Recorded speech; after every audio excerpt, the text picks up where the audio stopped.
Tudo bem? Tudo bem? Como vocês estão? Tudo bem? Tudo bem? Então, vamos começar? Semana passada nós estávamos falando sobre o valor da cruz e sobre as implicações que a cruz tem. Hoje nós vamos falar sobre a conquista do mal, né? Sobre o que o mal conquistou. Eu gostei muito do título, é assim que está na revista, né? A conquista do mal tem essa dupla interpretação, né? Então, ou quando o mal conquistou, ou quando o mal foi conquistado, né? Então, ficou meio estranho, mas depois quando nós formos ver Colossenses 2, 13 até o 15, nós vamos ver o texto, vou projetar o texto ali, inclusive, a gente vê, aí entende melhor o título, né? Mas hoje nós vamos ver, então, a disputa que se dá no momento da cruz, né? Eu comecei, tem dias que eu estou mais inspirado, e eu trouxe hoje algumas obras para a gente ver. Se não me engano, são só duas, não, ou são três? Acho que são duas. Não, são três. Acabei de ver ali a segunda, então lembrei que são três. A primeira é essa, é um trítico do Bosch. Hieronymus Bosch é um pintor, por acaso essa está em Viena, mas ele é um pintor alemão e ele tem vários quadros sobre o inferno. É uma temática que ele recorrentemente pintava. Esse não é um quadro, né, mas é uma pintura de 1482, é uma pintura do século XV, e é um trítico. Por que trítico? Porque você está vendo que tem umas linhas ali, né? Ele não é uma pintura, ele é uma tábua, tá? E daí tem duas portinhas assim que fecham, né? Então era muito comum fazer isso. Então é uma tábua grande e daí duas meias portinhas assim, né? Então é como se fosse um quadrinho com um quadro com dois quadrinhos assim e daí abre, né? Só que não é tela, é madeira, né? Então é pintado em madeira, fica fechadinho, conserva mais, tal. E aí, o que vocês estão vendo ali? Eu sei, a resolução não ajuda muito, mas dá para ter uma noção de algumas coisas. Nem que seja de cores, eu estou achando bem claro. No original, essa parte aqui é bem a primeira tabuinha, mais da esquerda de quem vê, a primeira tabuinha é bem mais clara. Eu vou subir aqui, né? Essa daqui é bem mais clara e essas duas são mais escuras, né? Mas o que vocês veem ali? Parece o quê? Um preso? Ah, o paraíso. Na primeira, né? Isso. A primeira é o paraíso. Na segunda? É a corrupção completa aqui. Ok, ok. E a terceira? É o inferno, né? O nome do quadro é o juízo final e é isso mesmo, né? Aqui na primeira nós podemos ver, inclusive, Adão e Eva aqui, a queda. Aí nós precisamos entender que não é uma história em quadrinhos ou uma banda desenhada, mas é uma banda desenhada porque aparecem dois Adão e Eva, né? E você pode ver a serpente aqui no formato de uma pessoa. Curioso, né? É uma pessoa aqui, né? Então tem aqui, ó, o anjo expulsando eles, tá vendo? E lá em cima, uma figura que não se vê bem exatamente o rosto, mas lá em cima a gente vê Deus, né? Então Deus presente, o anjo aqui expulsando ele. Então não é que tem três, tá? É que é uma banda desenhada, né? Esse é um momento, esse é outro momento, esse é outro momento, ok? Né? Não... A ideia da história em quadrinhos surge depois, tá? Então ele desenha vários momentos aqui. O meio é o juízo final, né? Então nós vemos lá acima Cristo, a gente vê os anjos tocando as trombetas, vê os santos ladeando, né? E ao fundo também tem, e o Cristo ali julgando, né? Então já a volta de Cristo com o julgamento e tal. E daí as pessoas aqui embaixo tem de tudo, tá sofrendo, tem pessoas... tem de tudo, tem de tudo. Tem uma faca enorme cortando as pessoas no meio e tem bastante a presença de seres fantásticos. O que é seres fantásticos? São seres fora do padrão, assim, né? Então, ser que tem um nariz que vira uma corneta. Que mais? Tem uns seres como se fosse um corpo muito grande, mas umas pernas muito pequenininhas, sabe? Uns seres disformes, assim, né? Então, é um caos, é todo mal. É o mundo visual e o mundo espiritual ali, todos juntos, né? Emaranhados. E lá, o terceiro é, então, o inferno, e aí a gente vê ali pessoas sofrendo, vê pessoas sendo tragadas, pessoas sendo dilaceradas, tal. Tem uma série de imagens. Bom, para nós entendermos as dimensões da vitória de Cristo, o livro traz 3 pontos. E aí eu adicionei uma outra pergunta. Aqui a gente tem mais um quadro sobre o juízo final. Vocês podem ver ali no cantinho bem em cima a cruz iluminando, conseguem ver ali a luz, né? A cruz iluminando. Aí tem os anjos ali, e aí à medida que vai descendo, vem vindo o caos, e aí aqui a gente já consegue ver alguns demônios. Aqui um ser que tem um nariz parece de uma ave. Aqui a gente vê um com um chifrinho, já uns olhos mais parecidos com um búfalo. Aqui a gente vê já um outro com chifre, mas com um chifre diferente, mas também disforme o rosto, né? Mas ainda braços humanos, ainda um tronco humano, né? E a gente já consegue ver seres mais a cara do diabo clássico que a mídia vende. Não a mídia, mas tudo bem. E lá em cima você está vendo que tem tipo uma nuvem com um olho, assim, uma coisa estranha, né? Então nós precisamos entender que a luta na cruz não era simplesmente não que isso fosse simples, mas não era apenas, melhor assim, não era apenas uma vitória, não era apenas Cristo cumprindo o seu ministério no sentido de que, eu vim para a cruz e fui para a cruz. Né? Ela tem repercussões sobre a nossa vida, mas também tem repercussões no mundo espiritual, ou seja, no mundo espiritual, dos seres espirituais, também tem reflexo ali. Né? E aí nós precisamos entender também que a vitória de Cristo na cruz, ela tem uma dimensão histórica, porque essa vitória começa no cumprimento do plano que vem desde o Jardim do Éden, que começa com Gênesis 3,15. Gênesis 3,15 diz: E porém, enemizade entre ti e a mulher, e entre a tua semente e a sua semente. Esta te ferirá a cabeça e tu lhe ferirás o calcanhar. E para quem está sendo dito isso? Quem está dizendo isso? Deus está dizendo para quem? Deus está dizendo para a serpente, né? Então, e aí essa resposta a gente vai achar lá em Apocalipse apenas, mas quem é a serpente lá do Éden? Quem é a serpente lá do Éden? Satanás. O Satanás. Então, é nesse momento que a gente já está estabelecendo, Deus já está estabelecendo a luta entre o Satanás, né, a distinção, a separação entre a humanidade e Satanás, e ele já está colocando ali. Então, desde o Éden, nós já temos o plano da cruz né, encaminhado. Né? Então, desde o princípio já havia esse plano, e esse plano vai chegar à sua realização, vai chegar à sua realização quando chega na cruz.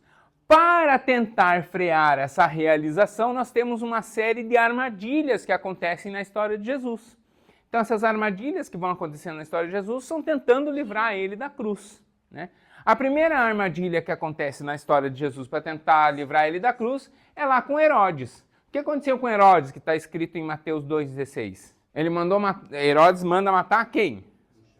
As crianças, né? Quando a gente pensa assim, Herodes mandou matar as crianças, parece que ele matou 5 mil, 10 mil crianças. Não, era uma turminha ali, né? A cidade era pequena. A quantidade de crianças que tinha ali, né, não era nada significativo, mas mandou matar as crianças Por isso Jesus, inclusive, se manda para o Egito, né?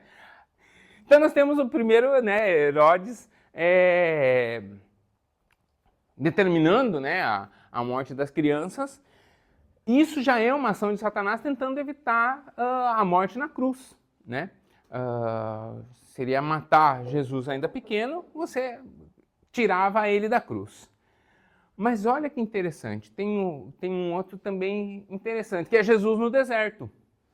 Né? Jesus, quando passa na tentação no deserto, ele também é chamado a dizer, não precisa, você pode pular daqui e não vai acontecer nada, né? Se você pular daqui, os anjos vão te salvar, você não vai se arrebentar no chão, né? E aí o que Jesus responde? Eu acho melhor não abusar né, da benevolência de Deus, né? Não vou.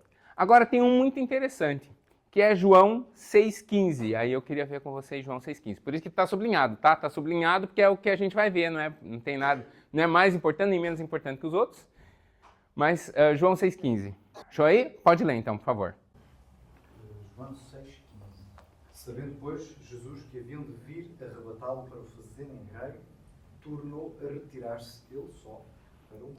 Isso aí. Jesus tinha acabado de multiplicar os pães, tinha recebido muitas curtidas no Instagram, estava todo mundo curtindo, né, achando que ele era bacana, e aí resolvem entronizá-lo, né, queriam colocar ele como líder, colocar ele como rei, antes de ele cumprir o ministério dele. Antes dele estar pronto para cumprir a vontade de Deus, já queriam colocar ele numa posição de destaque e dar a ele, né, uma glória que ele que não era a posição dele, né?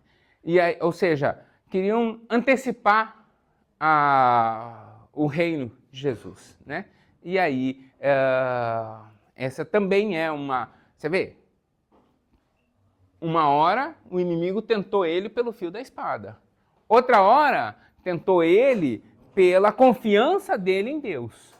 A terceira tentativa é corromper ou desviar Jesus do seu propósito através de honras e benefícios e tudo mais. Ardiloso o inimigo, né? E aí nós temos ainda um momento, quando já está tudo alinhado, tudo caminhando para Cristo ir para a cruz, aparece Pedro dizendo, não, no meu Jesus ninguém põe a mão. O que diz Mateus 16, 21? Desde então começou Jesus a mostrar aos seus discípulos que convinha ir a Jerusalém e padecer muito dos anciãos e dos principais dos sacerdotes e dos escribas e ser morto e ressuscitar ao terceiro dia. Pois é. E aí Pedro fala, não, isso não vai acontecer. E aí Jesus chama ele de quê? Sai fora, Satanás. O mesmo Pedro que minutos antes tinha dito, tu és Pedro e sobre essa pedra edificarei minha igreja. Né? Dá uma pancada. Por quê? Porque ele fala assim, não, calma, o seu futuro é terrível, você vai passar por isso. Jesus fala, é isso aí. Aí Pedro fala, não precisa. E Jesus fala, sai fora, Satanás, precisa sim. Né? Ou seja, no último momento ali, ainda Jesus insiste. Por isso que as dimensões da vitória de Cristo foram, quer dizer, a vitória de Cristo na cruz, são 4 exemplos, mas são 4 exemplos de tentativas de tirar Cristo da cruz, de evitar que Cristo fosse para a cruz. Né? E a gente vê o inimigo ali tentando dissuadir disso. Por isso que vem a pergunta, quem é o inimigo e a quem enfrentamos? Que essa é a batalha de Cristo na cruz, é mais ou menos a nossa batalha também. Ou melhor, a batalha de Cristo na cruz, a nossa batalha do dia a dia, faz parte da grande batalha de Cristo na cruz também. E aí eu trouxe o terceiro quadro, que na verdade, quer dizer, a terceira obra, que essa é uma ilustração que está em um livro de oração, né? Então você vê que dá bastante inspiração para orar. E aí é muito interessante. Quem vocês conseguem ver ali? Tá bom, a resolução eu sei que não ajuda.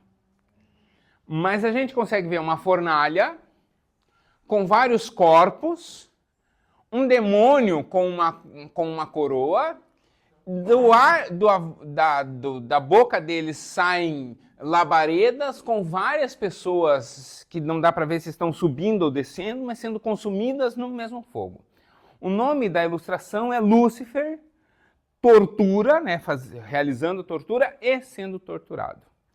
Porque nós temos comumente uma imagem errada de quem é Lúcifer. Nós temos a ideia de que ele reina no inferno. E não é assim. Tá? Nós temos a ideia de que no inferno, de que são dois reinos, e que nos céus Deus reina e é soberano e está tudo bem e ele domina ali, e de que no inferno é o reino de Lúcifer e que ele domina ali. E esse quadro, essa ilustração é muito mais condizente com o que efetivamente é o inferno. No inferno não é que Satanás está reinando e ali está cheio de prazer, é prazeroso para ele estar ali no seu reino. Normal, né? Um rei ter o prazer de estar no seu reino. Essa é a imagem que a gente constrói e não é assim. Não estou dizendo para ninguém ter dó do diabo, tá? Mas é a realidade que é, né? O demônio sofre no inferno, entendeu? O inferno é um lugar de sofrimento, não só para as pessoas que vão para lá, é para qualquer um que esteja lá.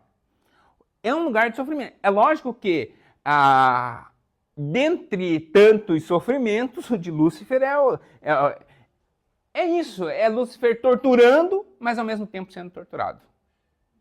Entendeu? Não é prazeroso estar no inferno para ninguém, nem para o demônio. E nós normalmente não temos essa imagem. Para nós, parece que para o demônio é natural estar lá e é legal estar lá. Né? Aí a gente olha Jesus expulsando os demônios do rapaz, e aí os demônios preferem ir para os porcos do que voltar para o inferno. Lembram disso? Por quê? Porque lá no inferno eles sofrem também. Né? Eles falam, não, a gente não quer voltar para o inferno. Então vamos para os porcos. Né? Vamos ver o que diz Gênesis 3 e 4. Diz ali, ó. Viram lá? Posso continuar? Então, Gênesis 3, versículo 3 e 4 diz: não comam dele, nem toquem, para que não morram. Isso foi Deus dizendo sobre o fruto da árvore da vida, certo? E aí, o que faz a serpente? Distorce o que Deus disse. O que a serpente faz é distorcer o que Deus disse. Distorcendo ali, ó. Disse a serpente à mulher: certamente não morrereis. Então Deus estabelece uma identidade para aquela árvore e Satanás fala, não, a identidade dessa árvore não é exatamente essa. Ok? Vamos ver o que diz Isaías 14, versículos 13 e 14. Essa já é diretamente sobre o inimigo. Isaías 14, versículos 13 e 14, está falando sobre Satanás e fala assim, tu, Satanás, dizia no teu coração, eu subirei ao céu, acima das estrelas de Deus, exaltarei o meu trono e no monte da consagração me assentarei aos lados do norte. Subirei sobre as alturas das nuvens e serei semelhante ao Altíssimo. Pegou ali? Semelhante ao Altíssimo? Então, o coração de Satanás fica tão ensoberbido, tá certo, né? Soberbo, né?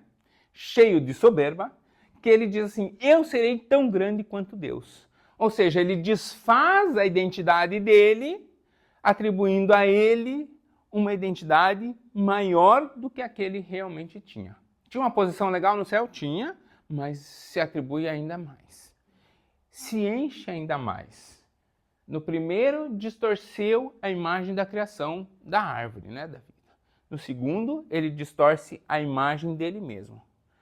No terceiro exemplo, aí é Judas 1, tem lá, ó. Aos anjos que não guardaram o seu principado, mas deixaram a sua própria habitação, reservou na escuridão e em prisões eternas até o juízo daquele grande dia. Os anjos que não guardaram o seu principado. O que é principado? Hã? Principado é a região de domínio de um príncipe, né? Assim como o reinado é o domínio do rei, né? O ducado do duque, né? O condado do conde, né? O principado do príncipe, né? Judas, capítulo 1, né? Judas, né? Versículos 6, né? Então veja, eles perdem essa identidade de uma posição, né? De uma posição de honra, né? E aí caem ali, ou seja, os anjos caídos perdem essa identidade de posição de honra que tinham diante do Rei dos Reis. E aí, a cena mais específica da queda de Satanás vai estar em Ezequiel. Diz ali, ó, eu fiz de você um anjo protetor. Você com as asas abertas, vivia no meu monte santo, andava no meio de pedras brilhantes.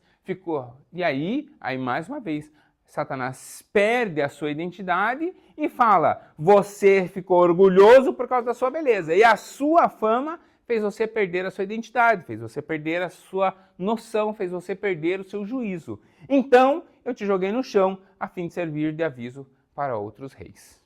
Se você pegar os quatro versículos que eu selecionei ali, você vai ver que todo o tempo o problema é um problema de identidade. Em todo o tempo o problema é um problema de identidade. Satanás, Lúcifer, o anjo caído, tem uma posição de honra, tem um serviço de alto respeito, né? Mas se ensoberbece, se enche se infla como um pão com bastante fermento, se incha e aí acaba pecando por causa disso. Esquece quem efetivamente é, e aí acaba se perdendo por causa disso. Agora eu vou voltar. Vamos voltar lá? Para as 4 tentativas que tem ali de Satanás derrotar derrotar Jesus. A primeira é com Herodes. Jesus já tinha estabelecido seu ministério quando Herodes manda matar as crianças? Não.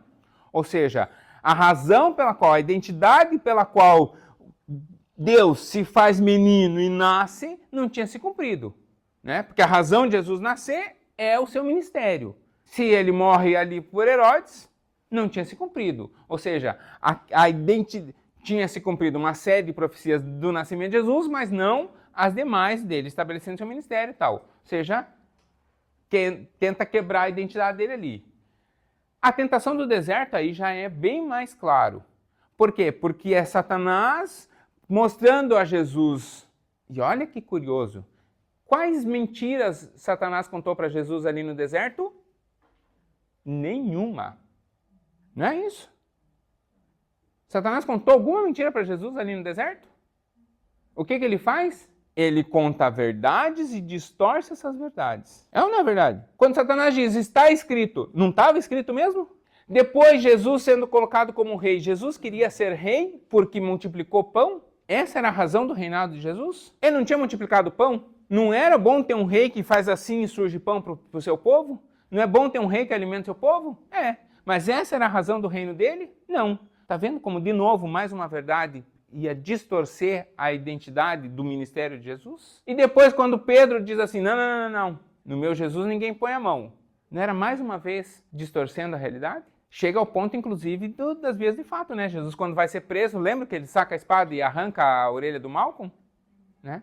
Então, aqui não se trata nada mais do que uma crise de identidade. A gente, quando olha para Satanás, a gente vê que a batalha de Satanás é isso. É uma crise de identidade. E nos ataca justamente dessa maneira também. Quando nós pensamos em Satanás, já disse, não é para ter dó dele, tá? É o inimigo, não tenha dó. Até porque ele não vai ter dó de você. Mas ele nos ataca justamente nesse ponto, na nossa identidade. Tentando distorcer de nós a imagem de quem nós somos perante Cristo e perante Deus. Essa é a razão. E assim, tá bom, que eu vou falar agora da dó de Satanás, mas cuida do teu coração aí, vai lá. Imagina alguém, tem uma das ilustrações, é que não vai aparecer aqui, mas uma dessas ilustrações do trítico é bem legal. É uma pessoa com uma grande boca assim e um buracão na barriga, tá? Aí tudo que a pessoa come sai rapidamente, sabe? Não enche a barriga nunca, né? A ideia é essa. Imagina um quintal, duas casas, tá? A casa A é o inferno, a casa B é o céu, ok? O cara planta uma árvore na A árvore cresce e vai dar fruto lá na B. Entende isso? O A faz, mas o fruto cai lá na B. Fura a mina d'água, no A não tem água, mas lá na B começa a jorrar água. Entendeu? Satanás é mais ou menos assim. Ele é eternamente insatisfeito. Eternamente insatisfeito. Nada tá bom nunca. Nada tá perfeito nunca. Sempre, sabe, é uma sede de restaurar a sua própria identidade. Por quê? Porque se você voltar lá em Ezequiel, depois lendo sobre a queda dele, você vai ver que o que havia dele, da grandeza da identidade de ser o querubim ungido, e é o único lugar em que aparece essa expressão, essa identidade é retirada dele. E aí ele começa, então, a batalha é essa, de restabelecer a sua própria identidade, e aí, para restabelecer a sua própria identidade, ele fica tentando caçar pela identidade dos outros. E aí é quando Satanás olha para a humanidade e fala assim, peraí, eles têm um plano de redenção. Ao olhar para os santos, somos nós, né, os salvos, eles olham com o selo espiritual. Tem lá, nós carregamos um QR Code que diz lá a propriedade o selo do Espírito Santo. Ao ler o QR Code da nossa vida, ele fala assim, peraí, Deus deu o selo de aprovação para ele. Eu quero esse selo para mim. Você está entendendo? Por que a humanidade carrega esse selo da glória e eu não mais? Eu já tive isso, eu já estive no céu. É essa tentativa de resgate. É tentar encher a barriga com um buraco no estômago. Ou seja, tudo que Satanás coloca rapidamente sai. E por isso que ele, sabe, fica sofrendo, buscando essa identidade. E ao tentar vencer essa luta pela identidade, fica tentando nos destruir. Vamos ser sinceros agora com quem é a humanidade. Nós não interessamos nem um pouco para Satanás. O plano de Satanás é uma luta dele contra Deus. Nós somos ferramentas nessa batalha, tá? Essa que é a verdade. Né? Não somos grande coisa, não somos nada especial. Eu estou colocando no plural porque eu estou junto aí nessa, tá? Não há nada de especial em nós por nós mesmos. O que há de especial em nós, que faz de nós alvos de Satanás, é a presença do Espírito Santo em nós. E é esse desejo que ele tem, mas que não pode tem o desejo de ter, né? Essa aprovação de Deus que ele deseja ter, que um dia teve e que por soberba perdeu.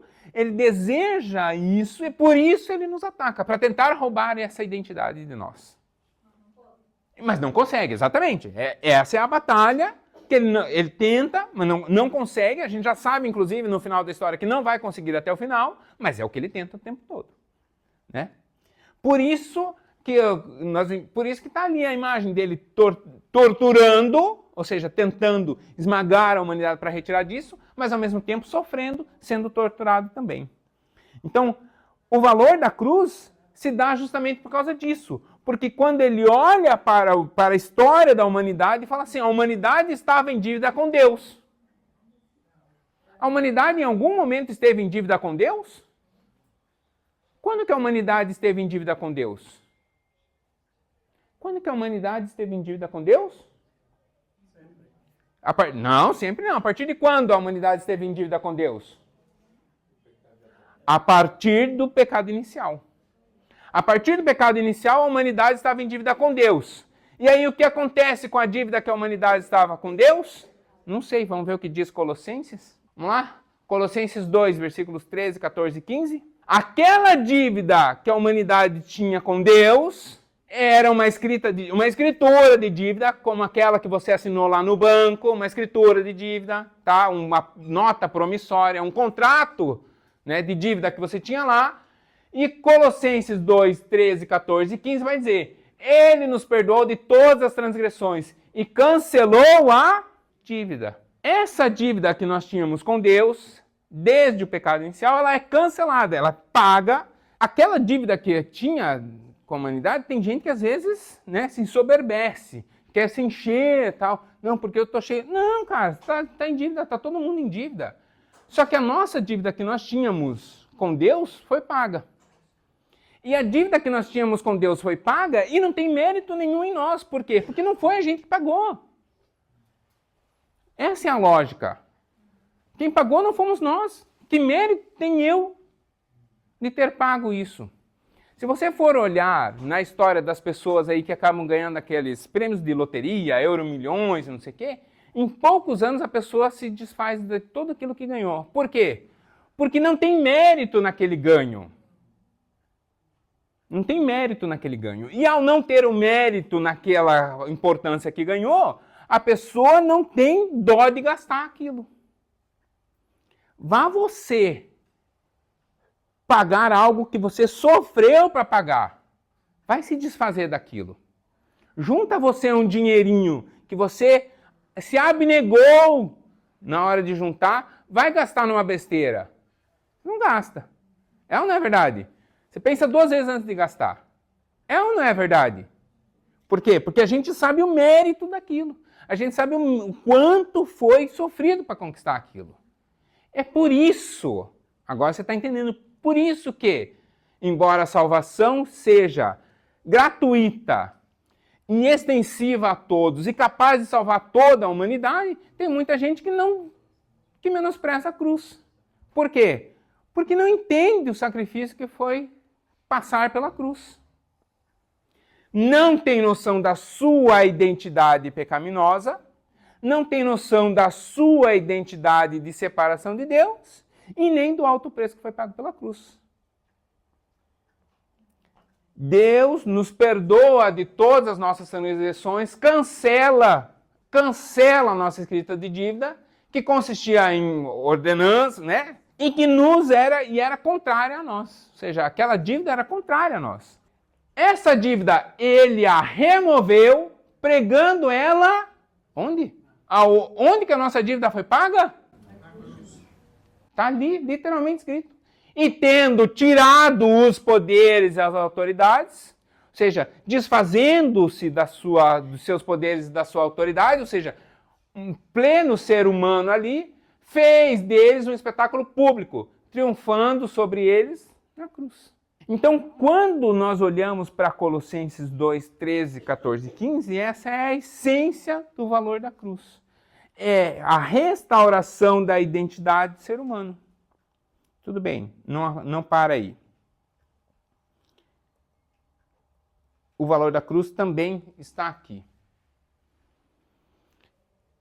Na cruz, toda a tirania, toda a dureza da lei acaba sendo extinta. Vamos ver o que diz Romanos 8? Romanos 8:1 diz: portanto, agora não há nenhuma condenação dos que estão em Cristo Jesus. Por que não há condenação? Porque essa condenação foi paga. O escrito de dívida já não há mais. Pega hoje no teu telemóvel e tenta pagar uma referência que você já pagou 3, 4 dias atrás. Dá? O que o banco te avisa? Já foi pago, já está baixado. É ou não é? É a mesma coisa o dia que você chegar no céu. Você vai chegar no céu, Satanás vai levantar assim, tem uma dívida aqui. Aí você vai falar assim, e aqui está aqui tá o MBWay. Aqui está o meu MBWay. Né? Vai ser assim. Tá? Agora vamos lá. Mas isso é contra a lei, né? Então já não há mais lei contra. Agora vamos ver o que diz Romanos 8. 3 versículos, 34 e 35. João 8. 3 versículos, 34, 35 e 36. Aí você fala assim, pode não ter lei, mas a gente tem um dever moral. Né? Pode não ter lei, mas a gente ainda tem regras a cumprir. E essas regras, as regras de comportamento moral tal, não foram desfeitas, mas elas passam a outra dimensão. Vamos lá, Romanos 8, 34, 35 e 36 diz... Respondeu-lhes Jesus, em verdade vos digo, que todo aquele que comete pecado é servo do pecado. Ora, o servo não fica para sempre em casa, o filho fica para sempre. Se, pois, o Filho vos libertar, verdadeiramente sereis livres. Portanto, nós assumimos agora comportamentos não porque é a regra, mas porque é o certo. A regra de...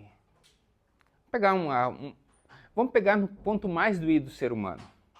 A regra de 10% do seu ganho se tornar dízimo, ela se desfez. Ela é do Velho Testamento. Aí você vai falar assim, então o Novo Testamento está dizendo que não precisa dar dízimo? É, isso aí, você é livre. Porque se alguém atrasou o dízimo um mês, você não vai chegar na porta da igreja e está fechado. E se a igreja fechar a porta para você porque você não deu o dízimo esse mês, essa igreja está errada. Está errado. Aí você está dizendo assim, mas então nós não devemos dar o dízimo? Não é isso que eu estou dizendo. Estou dizendo que agora você é livre para não fazendo, podendo não fazer, fazê-lo. Entendeu? Agora eu não faço mais por obrigação, mas eu faço pela graça. Isso com qualquer coisa. Com qualquer coisa sobre a sua vida. Qualquer coisa na sua vida, você é livre. Eu sou livre para não ir mais à igreja? É, isso aí, você é livre para não ir mais à igreja. Pastor, você está dizendo então que é para eu não vir mais para a igreja? Não, seu burro, você não entendeu nada. Estou dizendo que você é livre, você pode não vir. E, portanto, ao vir, é aí que está a graça. É aí que está a grandiosidade. Eu posso não ir, por isso que eu vou. Eu posso não ir, essa é a grande ação minha. É ir porque eu posso não fazer. Se você fosse como eu, um jovem feio, você ia entender que a graça de conquistar uma menina é ela poder dizer não para você. Se você é bonito, as meninas já diziam sim para você. Aí não tem graça. Mas quando você é feio e você conquista uma menina, é a graça dela poder dizer não para você que está a graça. Entendeu? Não entenderam porque vocês não são feios como eu. É no poder dizer não que está a liberdade de dizer sim. Essa é a magia. E agora você entendeu por que Deus, ao nos criar, nos faz com a capacidade de dizer não para Ele.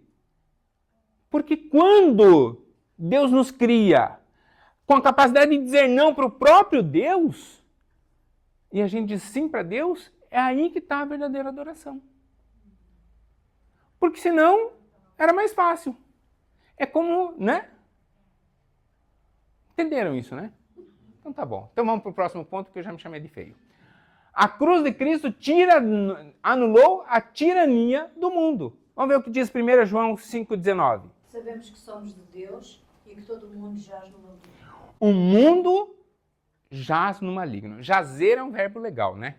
O que é jazer? Você já viu lá nos cemitérios que diz, né? Aqui jaz, descansa, né? Descansa, jaz. O mundo jaz, descansa, o mundo fica no maligno, certo? E aí a pergunta, mas a morte de Cristo na cruz não tira a tirania do mundo? Sim. Ela é suficiente para tirar a tirania do mundo? Sim. Mas e por que a tirania continua no mundo? Bom, vamos ver o que diz João 18,36.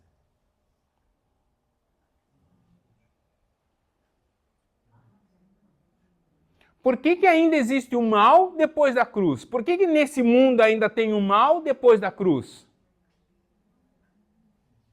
Podia, né? Podia restaurar o mundo de tal maneira que o mal não permanecesse mais. Por que o mal ainda continua no mundo se Cristo já realizou a sua obra na cruz? João 18,36 vai responder. Por quê?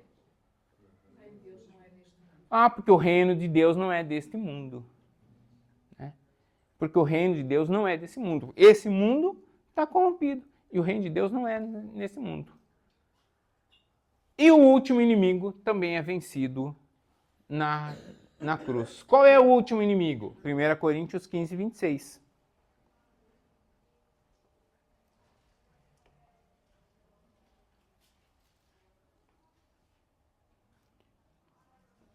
Coríntios 15, 26. Hã? Qual que é o último inimigo? O que diz aí em 1 Coríntios 15, 26? O último inimigo a ser destruído é a morte. E o que acontece 3 dias depois de Cristo passar pela morte na cruz?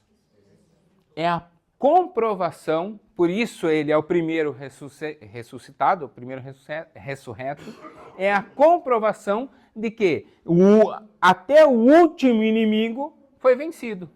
Foi vencido. E agora esse não está ali. Agora, esse sim, eu quero que você confira aí na sua Bíblia, é João 11, 25 e 26.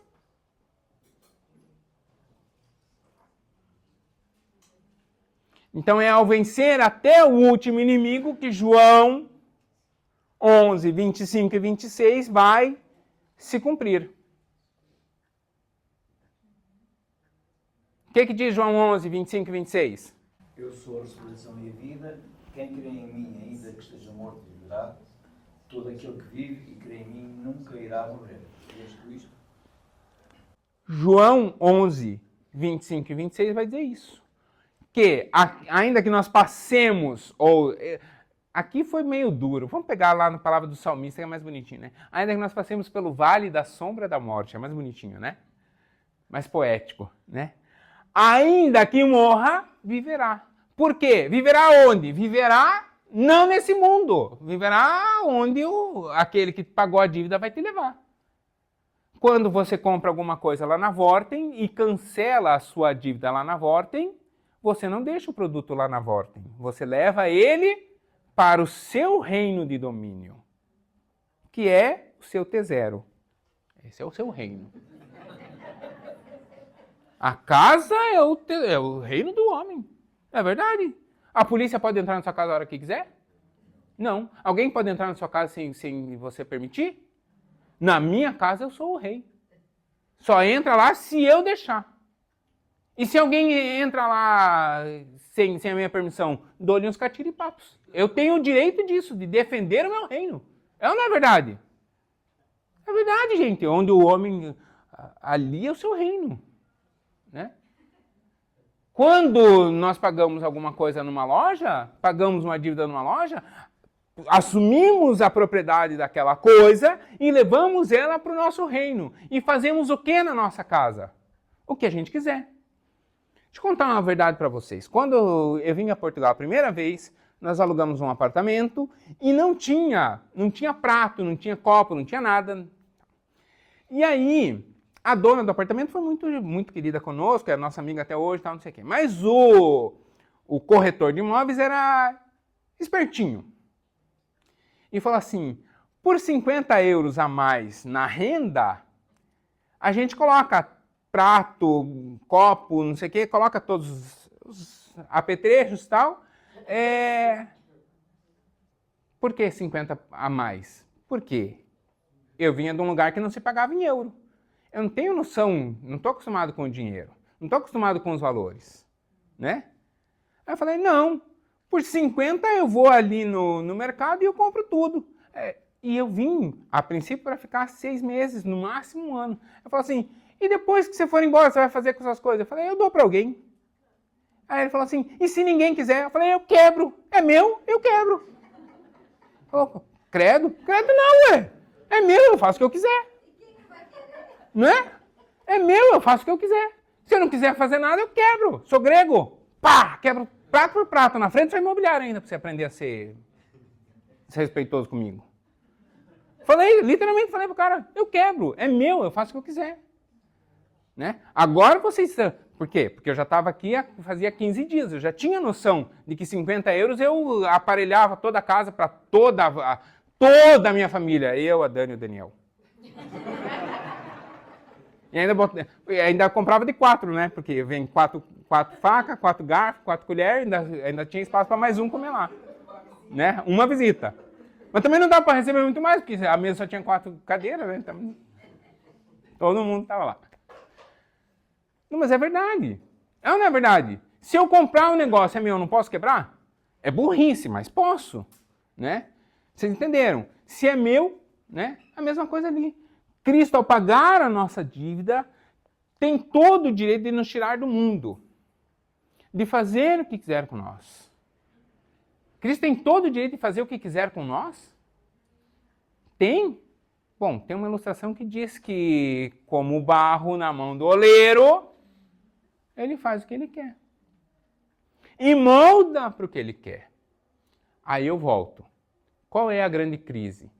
Nós não vimos que a briga do inimigo era uma crise de identidade? Desse inimigo ali era uma crise de identidade? Se aquele que pagou a dívida pode fazer o que quiser de mim e me moldar do que ele quiser, qual é a crise? Qual é a nossa crise? A nossa crise é quando ele me molda para determinada função e eu não cumpro aquela função. Quando eu não cumpro o meu chamado, eu entro em crise da razão pela qual eu nasci, pela razão pela qual eu estou vivendo, e aí se estabelece a minha perda. Eu perco a minha identidade, eu entro em crise com a minha identidade. Isso se dá na humanidade em todo tempo, em todos os meios, e sempre vai ser a nossa disputa. Restabelecer a nossa identidade. Quando nós restabelecemos quem nós somos em Cristo, quando nós lembramos quem nós somos diante de Deus, e nós relembramos como nós chegamos a essa identidade de filho de Deus, aí nós lembramos a razão pela qual nós conquistamos essa posição de filho de Deus, aí a nossa vida entra na linha e começamos a andar bem. Esse domingo, inclusive, é um domingo, como tantos outros, primeiros domingos do mês, mas esse é um domingo em que nós podemos lembrar bastante disso. Domingo de ceia e uma das funções da ceia é exatamente essa, é lembrarmos que nós somos convidados a estar na mesa do Cordeiro, lembrar que nós temos essa identidade diante do Pai, lembrar que nós temos essa posição de filhos de Deus e que podemos nos assentar na boda do Cordeiro, na ceia, né? A gente come aqui um lanchinho muito rápido, mas vai ter o dia do banquete, da grande celebração, e nós fazemos parte disso. Legal? Então, a essência da nossa disputa, assim como a essência da disputa de Satanás, é uma crise de identidade. Que Deus possa restaurar a identidade de cada um, dentro do propósito pelo qual nós nascemos e estamos aqui. Vamos orar? E aí a gente encerra?